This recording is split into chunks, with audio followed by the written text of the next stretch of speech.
สวัสดีครับท่านผู้ชมอยู่กับช่อง JPS เล่าเรื่องนะครับวันนี้จะมาพูดถึงพรหมลิขิตคืออะไรครับพรหมลิขิตคือแนวคิดที่ชีวิตเนี่ยความสัมพันธ์ของเราถูกกำหนดไว้แล้วโดยพลังอำนาจสูงสุดนะครับง่ายๆเลยคำนี้มาจากพรหมซึ่งหมายถึงสิ่งศักดิ์สิทธิ์หรือเทพผู้สร้างโลกครับลิขิตก็นั่นแหละแปลว่าเขียนหรือการกำหนดร่วมกันจึงหมายถึงโชคชะตาที่ถูกกำหนดไว้โดยพรหมครับพรหมก็คือชื่อพระองค์ในศาสนาฮินดูเนาะเป็นหนึ่งในสามของเทพศาสนาฮินดูพระวิษณุพระศิวะเป็นเทพผู้สร้างโลกอะไรแบบเนี้ยครับ เนี่ยคือแนวคิดเรื่องพรหมลิขิตก็คือ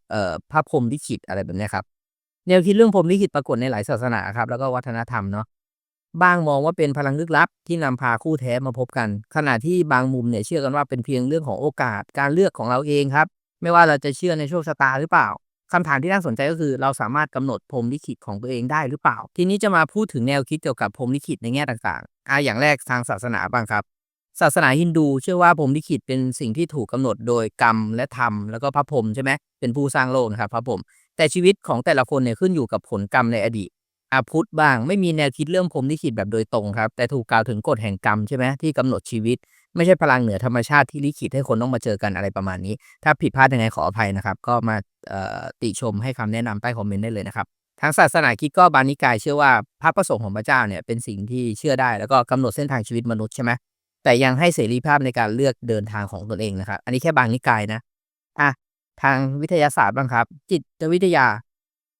พรหมลิขิตอาจเป็นผลจากการรับรู้แล้วก็ประสบการณ์จากบุคคลนะครับคนมักให้ความหมายกับเหตุการณ์ที่ดูเหมือนโชคชะตาทฤษฎีความน่าจะเป็นเนี่ยอธิบายว่าความบังเอิญและสถิติเนี่ยทำให้บางคนมาเจอกันในเวลาที่ดูเหมาะสมครับแต่ไม่ได้แปลว่ามีพลังลึกลับอะไร งานวิจัยเกี่ยวกับพันธุกรรมพฤติกรรมเพราะว่าการเลือกคู่ของมนุษย์เนี่ยได้รับอิทธิพลจากปัจจัยทางชีววิทยาแล้วก็สังคมมากกว่าพลังเหนือธรรมชาติครับต่อมาทางวัฒนธรรมในหลายวัฒนธรรมเนี่ยมีความเชื่อเรื่องคู่แท้หรือโซลเมตใช่ไหมเช่นความเชื่อเกี่ยวกับจีนน่ะประเทศจีนก็ด้ายแดงแห่งโชคชะตาใช่ไหมครับถ้าเราดูหนังจีนนะส่วนตะวันตกก็มีแนวคิดเรื่องทวินเฟมนะครับหรือครึ่งหนึ่งของจิตวิญญาณครึ่งหนึ่งของจิตวิญญาณที่ขาดหายไป ซึ่งบางคนเนี่ยเชื่อว่าเป็นพรหมลิขิตที่นำพามาเจอกันนะครับในวรรณกรรมแล้วก็สื่อบันเทิงเนี่ยพรหมลิขิตก็ถูกใช้เป็นพล็อตเรื่องโรแมนติกอยู่แล้วเนาะทีนี้มาหัวข้อพรหมลิขิตมีจริงหรือว่าแค่เรื่องบังเอิญคำตอบครับก็ไม่ค่อยแน่ใจเหมือนกันเนาะถ้ามองในเชิงศาสนาเนี่ยหลายศาสนาก็เชื่อว่าถูกกำหนดโดยพระเจ้ากรรมหรือกฎแห่งจักรวาลอะไรก็ตามแต่เนาะถ้ามองวิทยาศาสตร์ก็ความบังเอิญมีสถิติถ้ามองจิตวิทยาก็สมองเราหาความหมายให้กับเหตุการณ์นะครับมันอยู่ที่ว่าเราจะมองเลย ถ้าเราเชื่อในพรหมลิขิตเราควรปล่อยชีวิตไปตามโชคชะตาหรือเปล่าอันนี้ก็เป็นคำถามที่สำคัญท่านผู้ชมก็ระหว่างฟังก็คอมเมนต์ติชมพูดคุยได้เลยนะครับเชื่อในพรหมลิขิตถ้าเราเชื่อเนี่ยเราควรปล่อยชีวิตไปตามโชคชะตาสิอย่างงี้ใช่ไหมบางคนที่เชื่อในพรหมลิขิตอาจจะรู้สึกว่าเฮ้ยถ้าทุกอย่างถูกกำหนดไว้แล้วก็ไม่จำเป็นต้องพยายามเปลี่ยนแปลงอะไรแต่มุมมองนี้อาจทำให้เรากลายเป็นผู้รอคอยโชคชะตาแทนที่จะเป็นผู้กำหนดเส้นทางใช่ไหมส่วนคำตอบจริงๆของมันเนี่ยแม้ว่าพรหมลิขิตจะมีอยู่ แต่เรายังคงมีบทบาทในการกำหนดชีวิตของเราเองศาสนาคริสต์และศาสนาพุทธเนี่ยก็สอนคล้ายๆกันในส่วนของความศรัทธาและการกระทำต้องไปด้วยกันทางหลักจิตวิทยาพัฒนาตนเองก็หลายๆคนก็พูดถูกไหม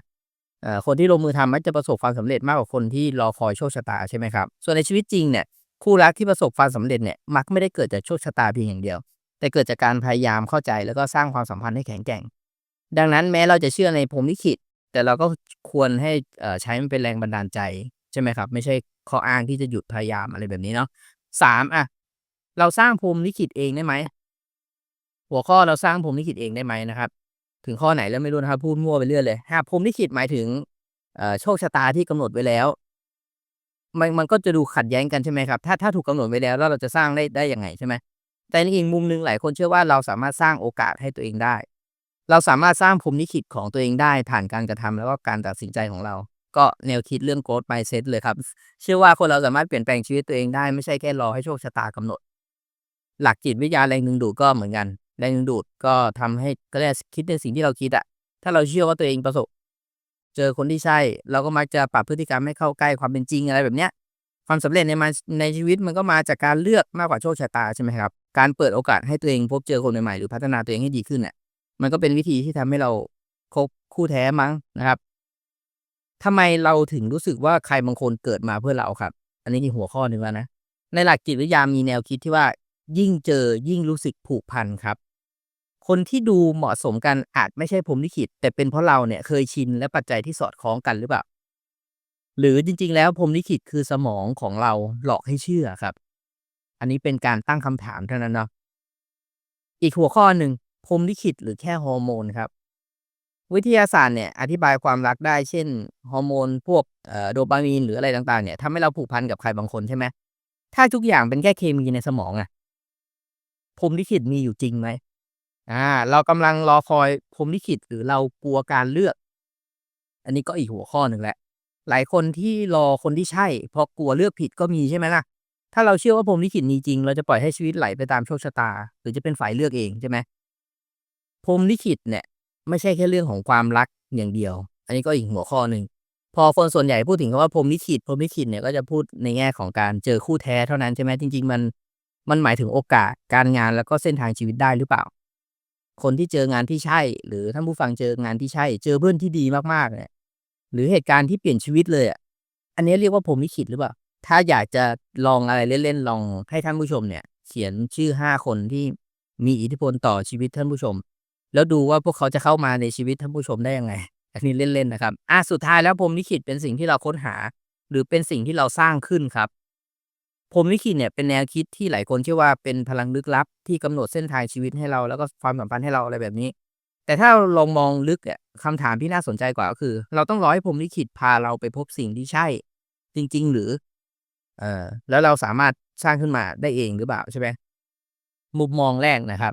พรหมลิขิตเป็นสิ่งที่เราค้นหาบางคนเชื่อว่าพรหมลิขิตเนี่ยคือสิ่งที่ถูกกำหนดไว้แล้วใช่ไหมเราเพียงแค่ต้องออกเดินตามหาเช่นเดียวกับแนวคิดเรื่องคู่แท้หรือโชคชะตาที่ขีดเส้นไว้แล้ว คนบางคนดูเหมือนถูกลิขิตให้มาเจอกันแม้จะอยู่คนละมุมโลกอะไรแบบเนี้ยนะครับก็ดูเป็นพรหมลิขิตดีนะใช่ไหมหลักฐานเรื่องนี้ก็น่าสนใจดีนะครับหลายคนเชื่อว่าเหตุการณ์ในชีวิตดูเหมือนมีมือที่มองไม่เห็นจัดวางให้เกิดขึ้นในบางศาสนาในศาสนาคริสต์ฮินดูมีแนวคิดเรื่องโชคชะตาถูกกำหนดโดยพระเจ้าอยู่แล้วแต่ถ้าปัญหาตรงส่วนนี้คือถ้าพรหมลิขิตมีจริงแล้วคนที่ยังไม่พบคู่แท้แปลว่าพวกเขายังหามันไม่เจอหรือจริงๆแล้วมันไม่มีอยู่อา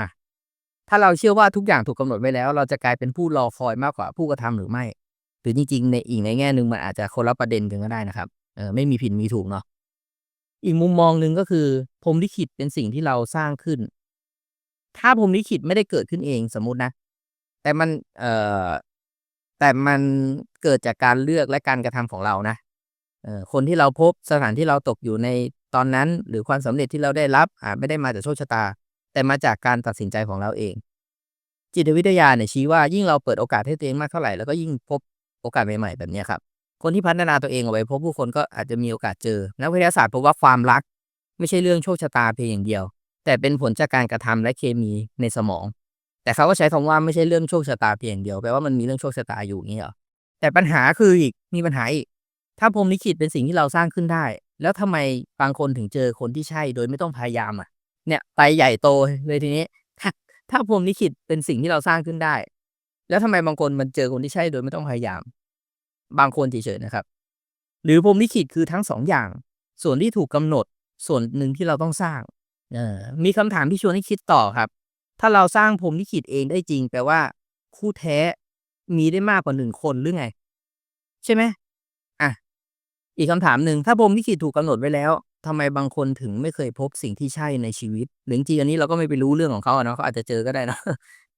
อีกข้อหนึ่งครับหรือจริงๆแล้วพรหมลิขิตเป็นเพียงคำที่เราใช้เพื่ออธิบายสิ่งที่เราตัดสินใจเลือกเองอยู่แล้วเราเลือกอยู่แล้วเราก็เลยบอกอันเนี้ยคือพรหมลิขิตเหรอพรหมลิขิตเนี่ยอาจเป็นได้สิ่งที่ที่เราค้นหาแล้วก็สิ่งที่เราสร้างขึ้นในบางครั้งโชคชะตานำพาเราไปพบสิ่งที่ใช่แต่ว่าสุดท้ายแล้วการตัดสินใจของเราเนี่ยก็เป็นตัวกำหนดอยู่ดีว่าจะเป็นโอกาสเป็นเปลี่ยนโอกาสนี้เป็นพรหมลิขิตไหมอย่างงี้เหรอได้หรือไม่อย่างงี้เหรอแล้วท่านผู้ชมอะครับเชื่อว่าพรหมลิขิตเป็นสิ่งที่เราต้องค้นหาหรือว่าเป็นสิ่งที่เราสร้างขึ้นเอง ผมจะยกตัวอย่างบทสนทนาของรายการของ Joe Rogan นะครับเขาพิธีกรเนี่ยโจเนี่ยก็ถามJordan Peterson ว่าคุณเชื่อในพรหมลิขิตไหมหรือคุณคิดว่าเป็นทุกสิ่งที่เกิดขึ้นเนี่ยในการตัดสินใจของเราเองอะไรเงี้ย Jordan ก็ตอบประมาณว่าผมคิดว่าชีวิตเนี่ยคือการผสมผสานของทั้ง2อย่างบางสิ่งบางอย่างอยู่นอกเหนือการควบคุมของเราแต่วิธีที่เราตอบสนองเหตุการณ์นั้นน่ะอยู่ในอำนาจของเราตรงนี้น่าสนใจแต่วิธีที่เราตอบสนองต่อเหตุการณ์นั้นเนาะ ดังนั้นในขณะที่พรหมลิขิตอาจดูเหมือนมีส่วนอยู่บ้างในบางเรื่องแต่เราก็สร้างเส้นทางของเราเองจากการเลือกของเราด้วยพิธีกรกำลังพูดว่าแม้ว่าบางสิ่งบางอย่างจะอยู่นอกเหนือการควบคุมของเราแต่แนวคิดเรื่องพรหมลิขิตไม่จำเป็นต้องกำหนดชีวิตเราแบบนี้เหรอเรายังมีความสามารถในการสร้างอนาคตของเราเองแบบนี้ไหมจอร์แดนก็บอกว่าใช่ครับมันคือความสมดุลชีวิตไม่ใช่แค่พรหมลิขิตทั้งหมดและมันก็ไม่มีอำนาจการเลือกทั้งหมดเช่นกันมันอยู่ที่จุดกึ่งกลางแหละมั้งวิธีที่เราตัดสินใจที่จะกระทำในหน้าที่ของพรหมลิขิตคือสิ่งที่สำคัญจริงๆประมาณนี้ ในบทสนทนานี้ก็โจโรแกนแล้วก็จอร์แดนปีเตอร์สันเนี่ยก็คุยกันถกเถียงกันเรื่องการมีอยู่ของพรหมลิขิตโชคชะตานะครับโดยโจโรแกนก็มองทุกอย่างเกิดขึ้นในชีวิตอาจจะเป็นการตัดสินใจของเราเองในขณะที่ปีเตอร์สันอาจจะมองว่าชีวิตนี้ก็ผสมผสานนะระหว่างบางสิ่งที่อาจจะเกิดขึ้นจากพรหมลิขิตนะครับและการกระทำของเราเนี่ยสามารถเลือกทำได้เอง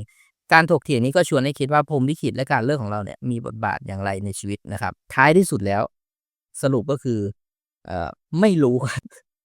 ไม่รู้ไม่รู้มีไหมท่านผู้ชมมีความคิดเห็นยังไงถ้าใครฟังถึงท่อนสุดท้ายนะครับคอมเมนต์มาว่าฟังถึงตอนสุดท้ายแล้วก็คอมเมนต์ได้เลยนะครับติชมได้ทุกอย่างถ้าพูดผิดพลาดประการใดขออภัยมาณที่นี้ด้วยนะครับสำหรับวันนี้ขอตัวลาไปก่อนขอบคุณครับ